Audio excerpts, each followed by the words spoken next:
Hey guys, I'm out here today. Haven't been out in a while because it's so hot. Kind of a special occasion. The HW50S that I ordered back when it first appeared at SHOT Show. That came in yesterday. Of course, it rained yesterday. Anyways, I thought I'd do a video. I've got a little bit of unboxing, a lot of photos. Got the weight of how much the gun weighs. Uh, Going to kind of show it off a bit here. It looks really good. Of course, at SHOT Show, the photos they showed, it really looked like the red was really bright. The gun is actually a gray, uh, kind of a dark gray, and the red is not extreme. It's a light red. Actually looks really nice. See the Hopefully you can see the lines that line up where the laminate was put together. Makes it look really good on the top and the bottom, those straight lines. You see the 125th and the stippling, Weihrauch on the sides. This side, it turned out it's black. This side, the name is actually in the red. Looks pretty cool.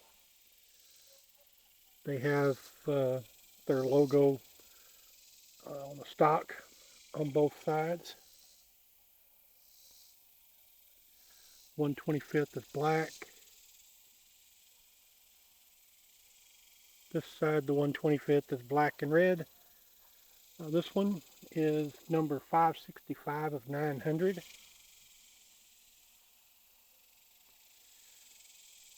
The gun, what did that weigh? Anyways, I've got the weight on there. It's a little bit heavier, probably 4 ounces heavier with the laminate stock than it would be with the beach stock. At least according to my scales, I was getting anywhere from 3.5 to 4 ounces heavier.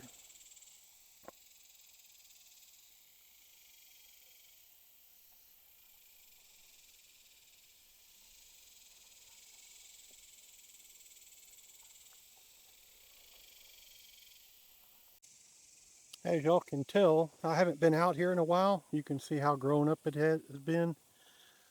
Unfortunately, it rained, kept the field muddy, kept it so muddy that the farmer couldn't even plant his corn in this part of the field. He did get the other side planted, but he just couldn't get this one. Every time the field would start drying up, it would rain again. And I ended up coming out here a few times and trotting through the mud anyways. Chairs sinking in the ground, tables sinking. But once it stopped raining, the temperatures went up and we started getting close to 100 degrees. When it starts getting around 100 degrees, even in the evenings, um, I just don't get in the mood to shoot much. Uh, Today, believe it or not, the gun came in yesterday, and I think it rained for the first time uh, since I was out here last with the Crossman pistol. But it actually rained probably more yesterday than it has since then. On the very day that the gun came in, didn't really get the ground wet. It's been pretty dry. Large cracks, grass, chiggers. That's the biggest thing. This time of year, I don't like walking in this Johnson grass. You get a load of chiggers on you, which is not very much fun. I sprayed myself down with off to try to keep that from happening. It looks like I'm going to have to probably going to have to double box my target to get it up high enough that I can see it over the grass. But we'll worry about that later. But that's the conditions we're shooting in today. So I've been kind of rushing the video. I still don't care much for sitting out here shooting in a muggy 90-degree weather. And I definitely don't come out much when it's 95 to 100. So sorry if I hadn't released any videos lately. Okay, if you've bought uh, Weihrauch brake barrels in the past, you'll notice they arrive in a little red and white, pretty dinky looking box. Very unimpressive for the quality of the guns that's inside. Well, on this one, they didn't spare any expenses on the box. It's a really nice box, very well packaged. It does come with the cap, the 125th anniversary cap. They include a pin and some stickers. I didn't even realize that when I ordered this back when they first uh, appeared at the SHOT Show. But anyways, the packaging is quite nice. It all locks down very well. This locks down and has latches that lock that in. The box doesn't come open. They, I guess they kind of expected maybe they might ship in it. It did have plastic wrap over it, which I didn't put back on. But anyways, that's the box. That's what you'll see when you open the box, and the box just looks way better than the normal boxes they ship Weihrauch brake barrels in. I was kind of happy to see that it was in a much better box. I was going to bring one of the older boxes just to show people the difference, but I forgot to bring it. I've got one packed away somewhere. And here's the supposed to be the test target, 5 shots at 20 yards.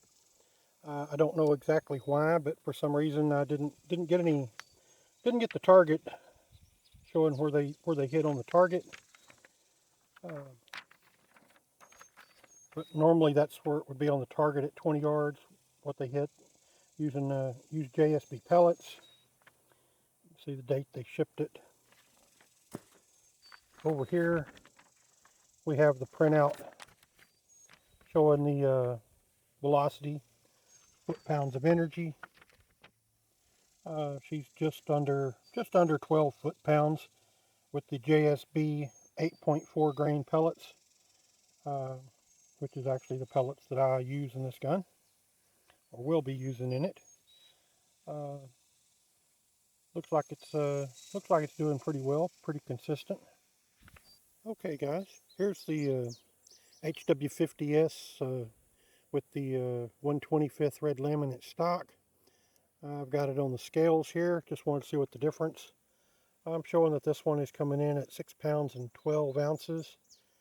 I believe that's about 4 ounces heavier than the standard HW50S with a beach stock. Okay, here we have a comparison with the HW50S and the HW95N with the walnut stock that I got earlier.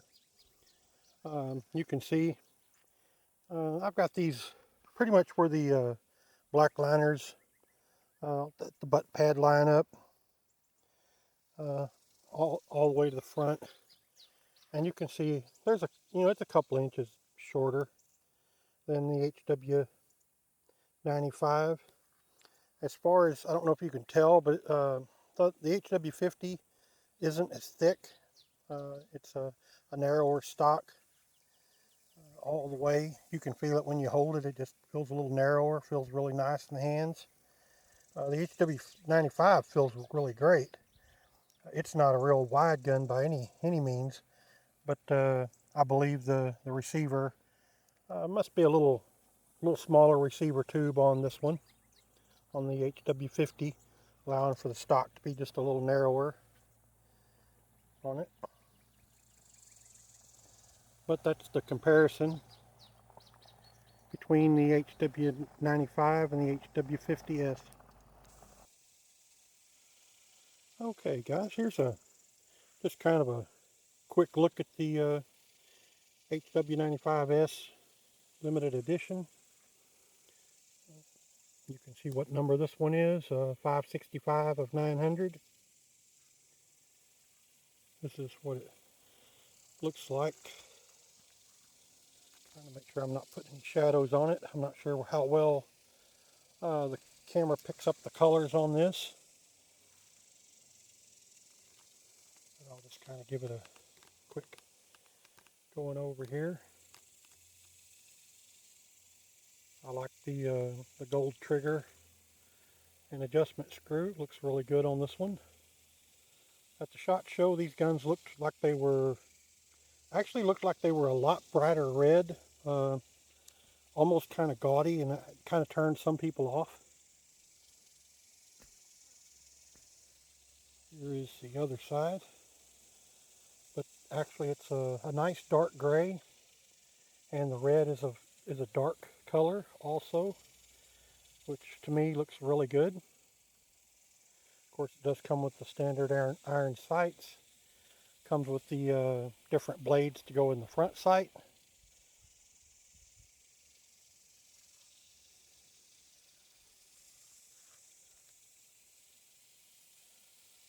See how close I can focus with this camera and lens. I don't want to get too close, but I want to get a close-up. The stippling is very nice, feels really good. I don't know if, I'm assuming they somehow did that laser, I'm not sure. But it does feel really nice. About as good a grip as you're ever going to get on a gun. You definitely won't slip out of your hands.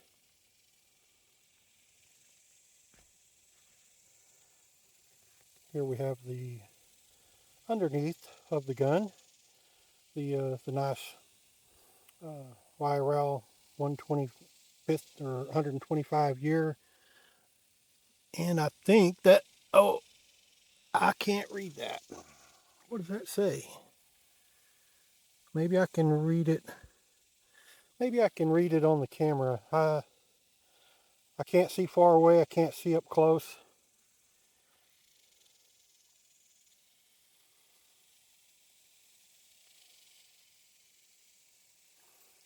What I really liked is how these lines, the red lines on the bottom, looked really neat. You can also see the red lines, the same red lines from the top there on the back of the stock. Thought it looked really good that way.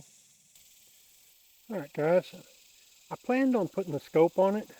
I was going to scope it after weighing it, taking a lot of photos with the scope off. I was going to put the scope on. Silly me, I forgot that the sports match mounts that came with the Air Max scope that I have for it. Same one I put on the 95. I forgot those mounts are actually too low for this scope to work on a brake barrel. Any gun that's got a that's flat across the top, those mounts won't work with it. They're supposed to be a medium mount, but they're pretty low for a medium mount. They work on my 362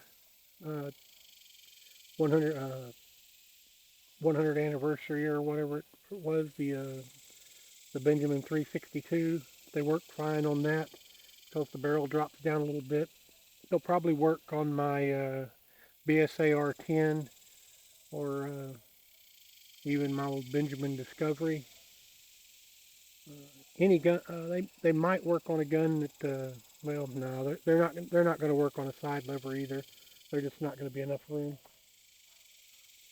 Anyways, I'll have to order some mounts for it now, and before I can actually do a shooting video. I hate that I forgot that, but I did. It's just been too long. It's been like 6 months. But it's been really hot anyways. I kind of expected it to be 100 degrees today when I was trying to do this video, but we got lucky. We're only in the lower 90s, probably down in the upper 80s now in the afternoon. I'll wait until I've got some shade from these trees in the afternoon before I come out here. But it's been still in the mid 90s all the way until dark, so it's just not a lot of fun to shoot in that type of weather.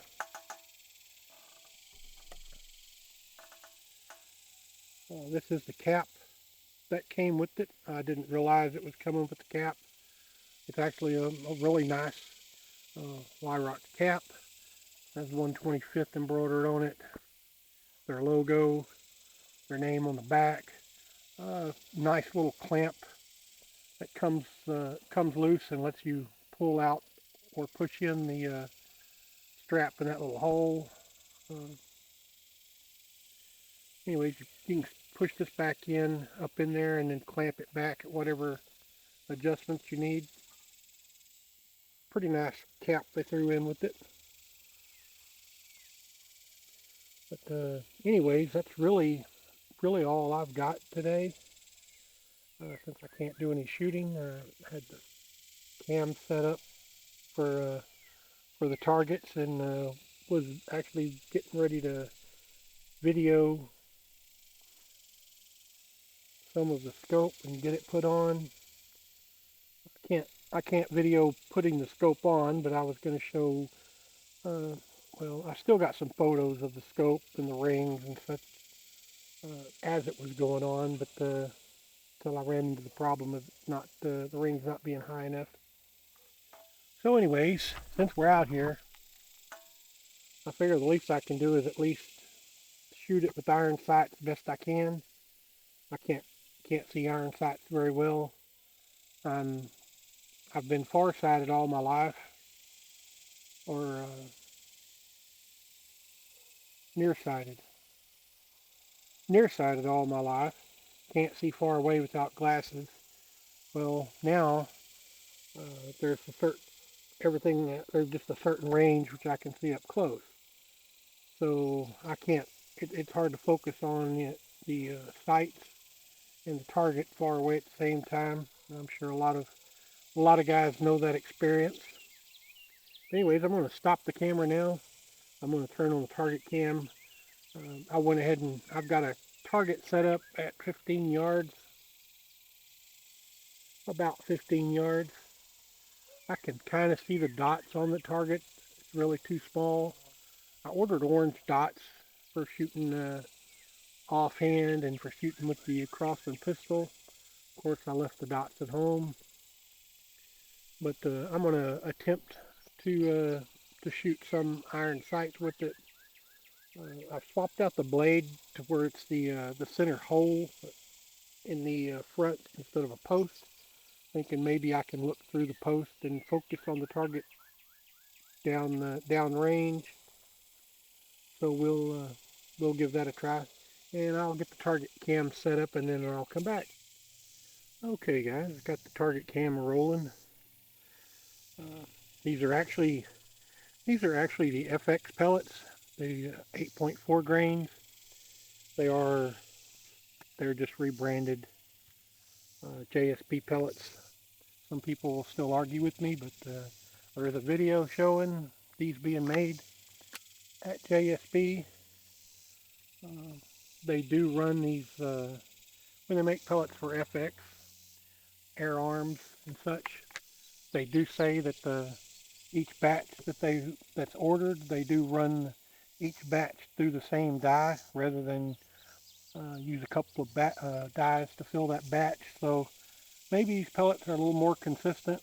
I can't really see them doing their own pellets any different. I would think each time they ship out a batch of pellets that they're probably through the same die. Anyways, the gun's not hard to cock. I kind of thought it would be a little easier, actually. It's not quite as easy as I thought. Feels great in the hands. It's right in between the 95 and the HW30. The HW30 goes down to just around a 6-pound, 6 FPE gun. Someday I may get one of the 30s. They're a little shorter, just a little smaller than this one. But to me, this one here is just the perfect size for sitting out, plinking, shooting target. As far as if you've got a standard 12 foot-pounds, this is probably the ideal gun for that. because it's actually built for that rather than a gun that'll shoot 15, 17 foot-pounds, drop down to 12. Of course, if you're shooting off a bench, you want some extra weight to it, so that's not all bad. As you'll hear when I shoot this gun, I think it'll pick it up. It's got quite a bit of spring twang, as does most Weihrauchs when they do, unless they're tuned. That's just something we have to live with. As far as recoil on this, it's almost, you just almost don't feel anything. I actually set a pellet up here on the turning knob and fired it. It bumped the pellet back just enough to tip it off. It would probably stay sitting on a scope cap, but there's very little recoil on this gun. But anyways, we're going to try to, I don't know where the sights are set in at. The target they sent with me, normally they have it sighted in and show me, what they got on paper. For some reason they didn't do that this time. Should have been sighted in at 20 yards, but it didn't print out the where the shots hit. So let's see if we can. We'll start and see if we can even hit that can. See where the sights are. And I can tell you the front hole idea, that really isn't working any better than a post. I do believe I did hit the can. For a gun this small, it's quite, the pellet seems to be quite snappy. I think I can't even remember what it was shooting at. I believe it's right around 800 feet per second.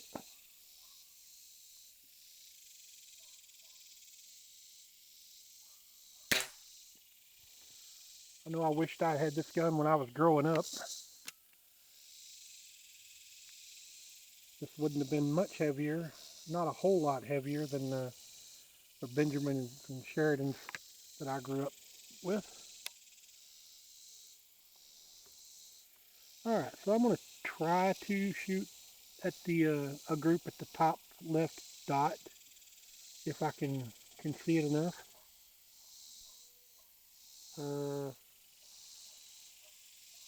Yeah, no. Those dots are gone. I can't see nothing. I can't even see a dot on the paper.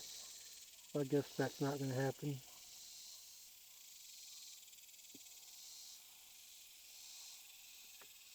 I guess we'll stick with the cans. I'll fire a few more shots at the cans.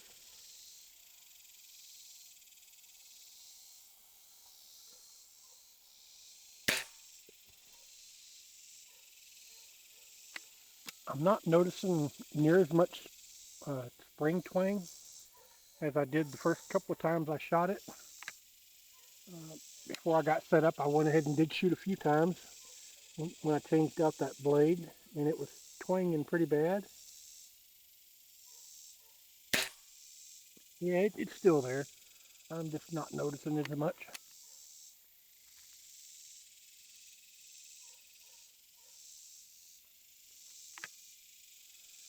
I kind of expected almost no cocking force. It's not bad, but it's just, I expected almost none. I would say that it's probably pretty close to what the 95 is as far as cocking effort, especially when you get down toward the end.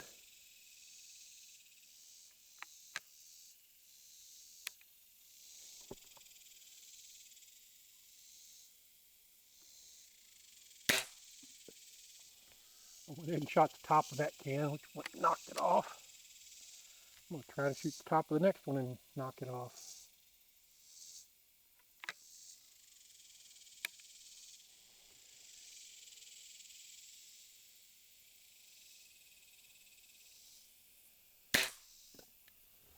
Well, I guess the sights are set.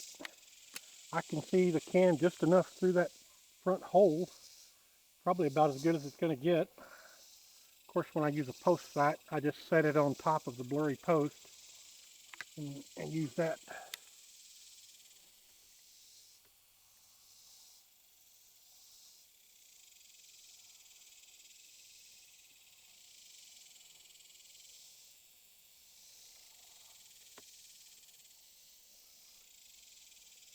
I really need new glasses. Glasses I don't see very well with them at that range anyway.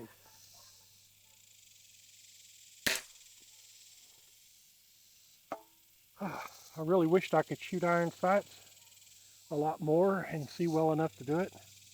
Alright, so we're going to stop right there. I did bring the 95 out. I wanted to take photos for comparison. I think I'm just going to put this one up, and I think I'm going to grab the 95 and just fire a few shots through it for the fun of it.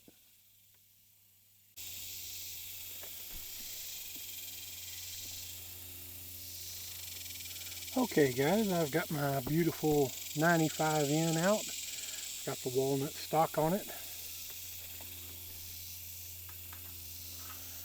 It will not work with these pellets.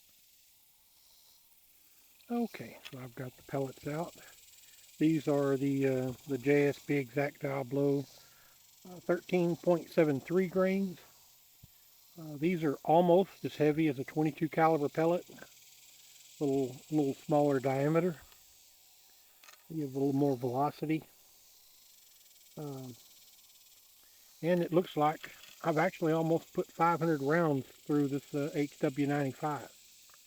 This was a full 10 when I started with the gun. Means I'm only down to 1,500. 20 cal pellets. Now I'm going to tell you, I don't know if this one's broke in. Didn't even have the barrel all the way out to the end, but I swear this gun was easier to cock than the HW50. I don't know, that don't make sense, but I swear this was easier to cock. Maybe the HW50 just needs a little break-in. Back 8, 9, actually back about 10 years ago, when I first seen the blue laminate stocks on the HW97s and some of the salt and pepper versions they had on the 30s and other rifles. At that point, I really wanted one of the laminates.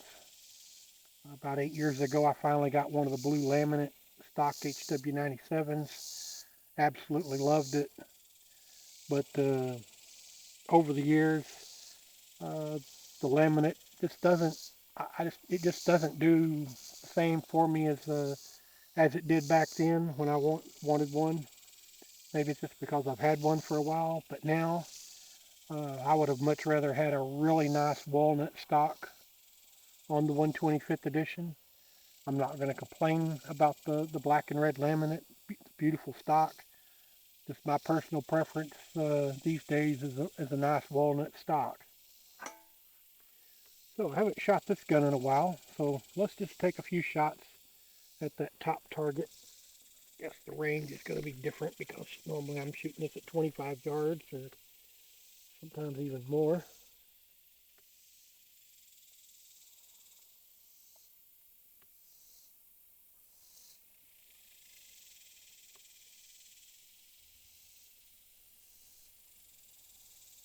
Yeah, had this out like 75 yards probably last time.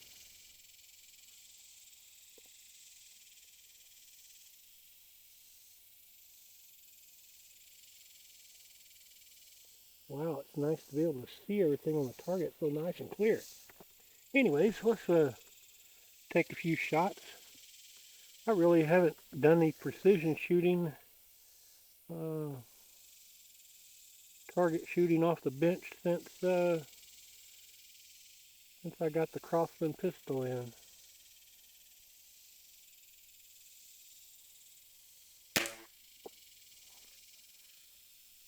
We seem to be shooting low, or maybe it's just me. Maybe the barrel's warming up.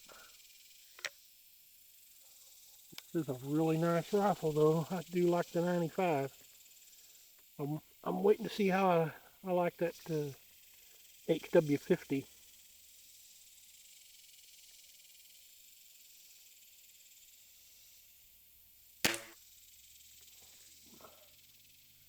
We're not being real accurate.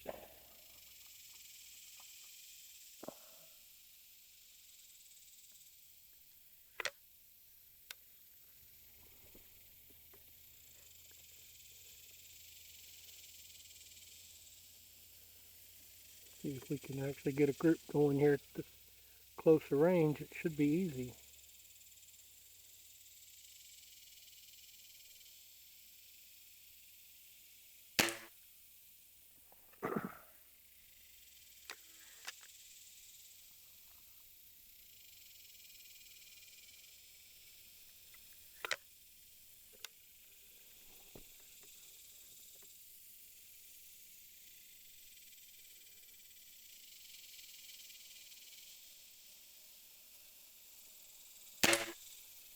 Yep.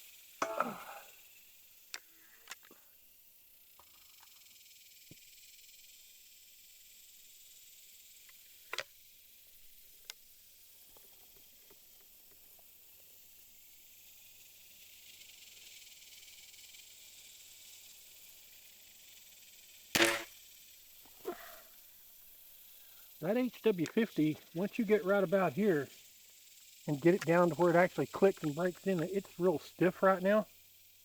Imagine it'll break in, but it takes a lot of effort there.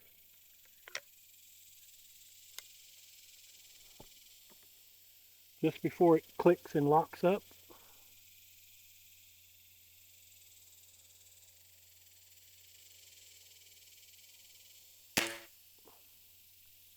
Yeah, that's enough shooting for today. I mean, I could sit here and put those pellets through the same hole at 15 yards with no problem.